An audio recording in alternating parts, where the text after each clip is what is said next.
disease outbreak happens, it doesn't turn into a situation like what happened in Liberia, Sierra Leone, and Guinea during the time of Ebola. But we're not just focused on Ebola, we're focused on all infections, all viruses and bacteria.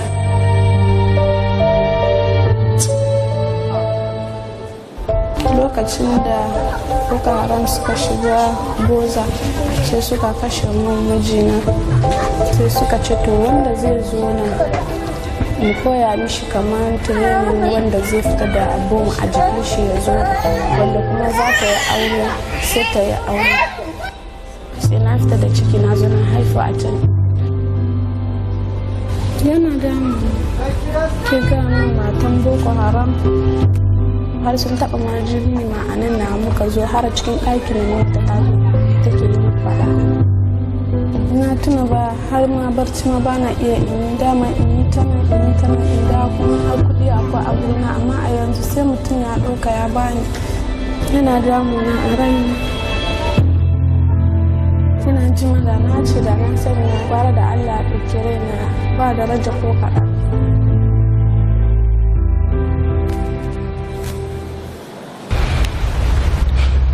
I just walked out of my marriage, 7 months to be exact.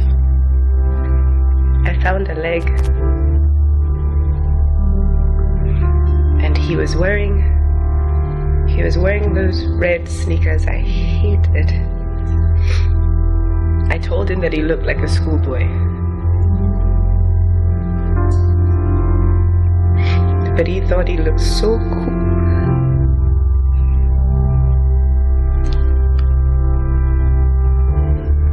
How do you explain that you're unhappy when you have everything that others want?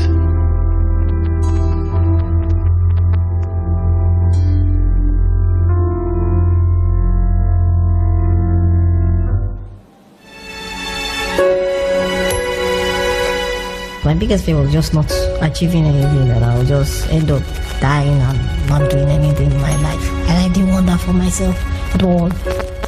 I didn't see that for myself.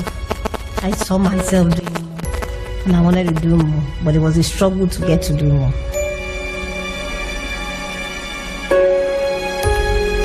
I just felt life is not worth it. What is there to live for?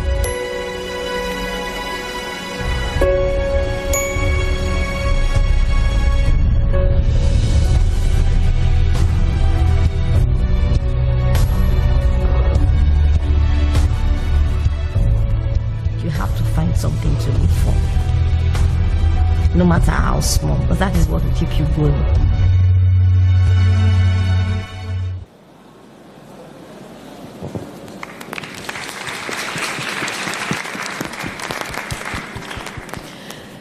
So I think we should start by having each of the panelists introduce themselves, and then we'll get into the conversations.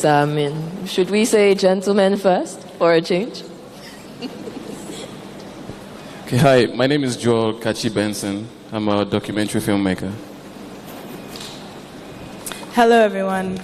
My name is Niniola. I'm the MD of the Dr. Ameyo, Stella, Adadevoh Health Trust, or DRASA Health Trust. Good evening or good afternoon, everybody. My name is Remi Owadokun, and I am a full-time Amazon best-selling author and founder of the Total Makeover program. Hi, my name is Toyin Adesola. I'm the founder and executive director of Sickle Cell Advocacy and Management Initiative. I'm an author and a health coach. Hi everyone, my name is Wana Udobang. I am a freelance journalist, a poet, and a documentary filmmaker. And like I said before, my name is Arit Okpo. I do a lot of things, but I produce, I present, and I talk. And one of the reasons why a panel like this is so significant is because we have a very big storytelling culture as a country. Even just recounting an event turns into a series, so to speak. I mean, people start threads on social media and trend because we love to tell stories. But when it's time to take those stories to addressing issues, it seems that we often hit a bit of a roadblock. And I'm going to ask both of you, Wana and Joel, to give us your perspectives on why you think that sometimes we struggle with translating our storytelling skills when it comes to serious conversations. I mean, I suppose I'll speak from from an angle of someone who interviews people quite a bit. We have a very strong culture of shame, and so what that means is that essentially, it's easier to either talk about an issue in fiction, or it's incredibly difficult for you to actually have people with their faces up talking about, the things that have really happened to them or their experiences because of that. So there's a big culture of shame, a big culture of stigma. And that shame and stigma is not just an individual thing, but it's something that extends to everybody else around the person as well. So it's almost like there's like a culture of honor where if something happens to you, it happens to all of us. So you talking about it means you're shaming everybody, you're not just shaming yourself. So because of that, it's incredibly difficult for people to come out and share their stories as is a lot of the time. It's easier for them to hide behind an avatar or hide behind fiction. I think, as they say, truth is oftentimes stranger than fiction. So there are things that sometimes people talk about and you think they're over-exaggerating. And you're like, these things happen for real on a daily basis to people. Okay, Joel, I want us to look at it from a slightly different angle, which is that sometimes when people feel that they're getting ready to watch something serious, they switch off. Why do you think filmmakers haven't yet cracked how to maintain attention and pass messages across? Or do you think we have? So I think that, first of all, it depends on how the story is presented. So the documentary industry is a very big industry, at least, outside of Nigeria. People watch documentaries a lot. So presentation is very important. How do you present the story? And this might sound a bit technical, but too many talking heads, I'm just staring at someone talking to me for 5-10 minutes, you lose concentration. But if you sort of present it almost as if it was a film, like a fiction film, but you're still, talking about the issue, then people will find it a lot more engaging, which is why some genres of documentary, like docudramas, or reenactments, where they reenact the story, they all do that. It's all in a bid to ensure that your audience is engaged for as long as you want them to be, to drive your message across. Now, Niniola, your work is public health awareness. What challenges do you discover in trying to pass messages across in a way that is relatable to your population? What I've found that is most effective is telling stories from the perspective of an individual. So a lot of the work that we do is about how do you prevent yourself from becoming sick in the first place. But nobody really wants to talk about that. We prefer to deal with things if and when they come, or pray that it won't happen at all, or whatever the case may be. So from my perspective, from the public health perspective, what works best is storytelling, to get people to understand what their behaviors need to be, what they need to change in order to prevent themselves from becoming sick. So essentially showing them what happens when you don't do these things and explaining to them how bad things can become. Okay, I'm going to build on that a little bit because I had a conversation recently with a filmmaker, and she said one of her problems with topic-based issues in Nigerian films is that they tend to now start sounding very preachy.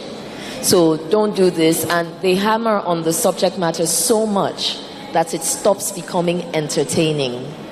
Are we too crazy about being entertained, or is that a valid position? I would say yes, we're a bit crazy about entertainment, because sometimes I think, yes, there's a place for making it entertaining so that people can see. But I realize that when you make it too entertaining, it loses sight of the truth in the message.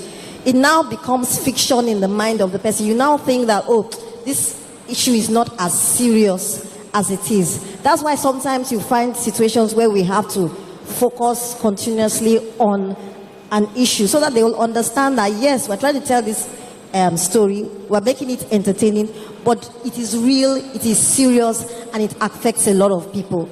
And I use my story as an example of my challenges with living with sickle cell. And when Joel did the video, I realized that I got more attention with that video about sickle cell, because we have this general myth that, oh, people with sickle cell don't live beyond 21 and all that, and I'm over 50. So I understood. I'm sorry, doesn't she look great for over 50? So I understood the effect it had, that people said, you mean, wow, you mean somebody can actually make it and live well regardless of the limitations of sickle cell. So I think we really need to put a lot of facts in the entertainment, but don't overwash the entertainment with the facts. It's about balancing. I could see Wana switching. No, I thought it was a very interesting question, and I kind of agree with the person as well regarding sometimes subject matters becoming very preachy. Yes, I do. I do think that, you know, we want to escape a lot, so that's why we're always looking for something entertaining. That aside, but I also do think that when it comes to a lot of our storytelling, we're not the most subtle people. So oftentimes, even when you're talking about a particular issue, it just feels like an NGO film all the time.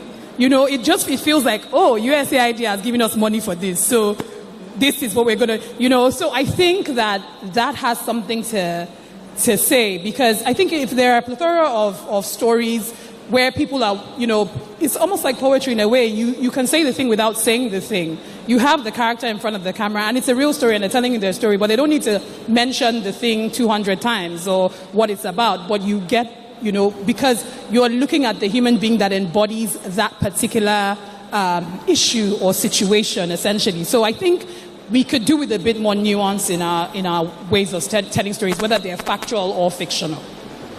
Now, one thing about Nollywood, which I think we'll all agree with, is how Nollywood very quietly reinforces stereotypes. You know, you see an abandoned building with the man and a bandana and a cigarette, he's a killer. You know, a woman becomes a bad woman, she stops cooking for her husband, she's a bad woman.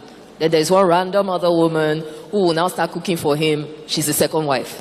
And whether we like it or not, these stereotypes, they are also reinforced in how we engage, you know, with other people. I mean, just look at Twitter and the random conversations all the time about women who don't cook. So, Remi, what lessons do you think we can learn from Nollywood, and what might seem like mindless repetition and stereotypes, but which in their way are quite powerful? What lessons do you think filmmakers can learn, you know, and employ in making films that address more serious issues? Just like you said, the storytelling is, and in shaping conversations and influencing the way that we think and see issues. So if you keep saying something over and over again, the tendency they are going to accept it as reality, even if it's not. And that's a good thing, and it can be a bad thing. So I think that when it comes to the industry, the movie industry, we need to focus on, I'm going to give you an example. I live in Brazil. And so every time that the government wants to introduce a new system, a new technology, even if it's a new way for banking, they introduce it in the new soap opera. So if they want everybody to start using internet banking, they are going to talk about internet banking in every episode of the soap opera. And I think that that's quite powerful, because as soon as it's done, the next day the banks are already full. So that just reminds me and all of us here of how important it is and the role that we can play. And I think that maybe the government and other like strong issues that we want to talk about, they need to work hand in hand with the movie industry to help shape the minds of the people in a more positive way. Now, Niniola, if you were to talk about your needs in the terms of what you do and what kind of content and responses you would like to see going forward, what would you say? I think the work we do is more advocacy. The idea is to empower people for them to take this forward, not for us to be the ones championing everything. So, for example, one of the things that we believe in is collaboration and partnerships. And I can give an example from last year. I think everybody can remember, if you were in Nigeria during the time of Ebola, there was hand sanitizer everywhere, right? You can't enter the bank, the shop, anywhere you want to go, you have to first clean your hands. That is just a standard precaution that we should have continued even when Ebola left, but we didn't. And so that's one of the challenges that we took on. But we were aware that we couldn't do that by ourselves. So we painted a story and we put it out on social media in the form of an innovation competition. So we said, here's the challenge. Nigerians are no longer cleaning their hands. Sanitizer has disappeared. You can't find it, or if you do, it's not like how it was before. So what can we do together to solve that problem?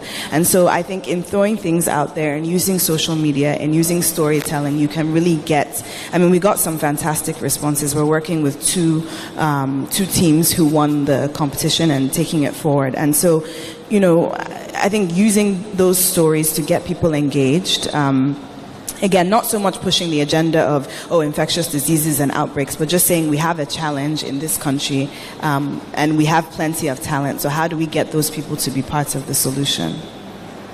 So that's generally doing things that will create a desire for engagement. Exactly. Now, Joel, I want to ask you a potentially problematic question, especially because we all three produce documentaries. But do you think documentaries are overrated in this, when we talk about social change? Because that's always the first thought. We want to make a documentary.